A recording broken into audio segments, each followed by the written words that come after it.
சிறகடிக்க ஆசை சீரியல்ல இங்க எல்லாருமே சண்டை போட்டுக்கிட்டு இருக்காங்களே அப்படின்னு சொல்லிட்டு பயந்து போன அண்ணாமலை முத்துவ கூப்பிட்டு ஏன்டா இப்படி சண்டை போட்டுக்கிறீங்க அப்படின்னு சொல்லி கேக்குறாப்ல. அப்ப முத்து வந்து இதெல்லாம் டிராமா தான். அம்மாவுக்காக நாங்க 4 பேரும் சேர்ந்து டிராமா பண்ணிக்கிட்டு இருக்கோம் அப்படின்னு சொல்லிட்டு நடந்த எல்லா விஷயத்தையுமே நம்ம முத்து அண்ணாமலை கிட்ட சொல்றாப்ல.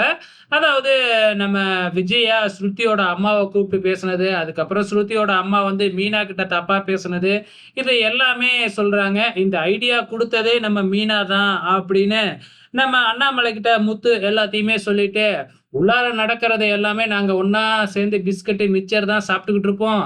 ஆனா வெளியில சத்தம் மட்டும் நாங்க சண்டை போட்டுக்கிற மாதிரி வரும் அப்படின்னு சொல்லிடுறாங்க. அம்மாவ சந்தோஷப்படுத்துறதுக்காக தான் இது எல்லாமே. இப்ப நாங்க சண்டை போட்டுக்கிட்டாம இருந்தோம்னா, மீண்டும் ஏதாச்சும் குட்டி கலாட்டா பண்ணிக்கிட்டே தான் இருப்பாங்க. இப்ப அம்மா அமைதியா இருப்பாங்கல்ல அப்படின்னு சொல்லிடுறாங்க. இருந்தாலும் நம்ம ஸ்ருதிக்கு வந்து பாத்தீங்கன்னா, இப்படி பொய்யா நடிக்கிறது புடிக்கவே இல்ல. அவங்க அம்மாவுக்கு ஃபோன் பண்ணி லெஃப்ட் அண்ட் ரைட் வாங்கிடுறாங்க நம்ம ஸ்ருதி. அது மட்டும் இல்ல, விஜயாவையும் கேட்கணும் அப்படின்னு சொல்றாங்க. ஆனா இப்ப தான் டிராமாவுல இருக்காங்க இல்லையா?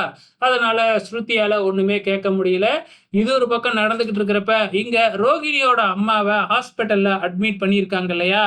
இங்க வந்து நம்ம ரோகிணி அம்மாவ தேடிக்கிட்டு வராங்க. அவங்க அம்மாவுக்கு ஏற்கனவே பிரஷர் இதெல்லாம் இருக்கிறதுனால, அங்க மொளவா காய போட்டுட்டு இருக்கும்பொழுதே மயங்கி விழுந்திருக்கிறாங்க. பக்கத்து வீட்டுக்காரங்க தான் இங்க ஹாஸ்பிட்டல்ல அட்மிட் பண்ணியிருக்கிறாங்க.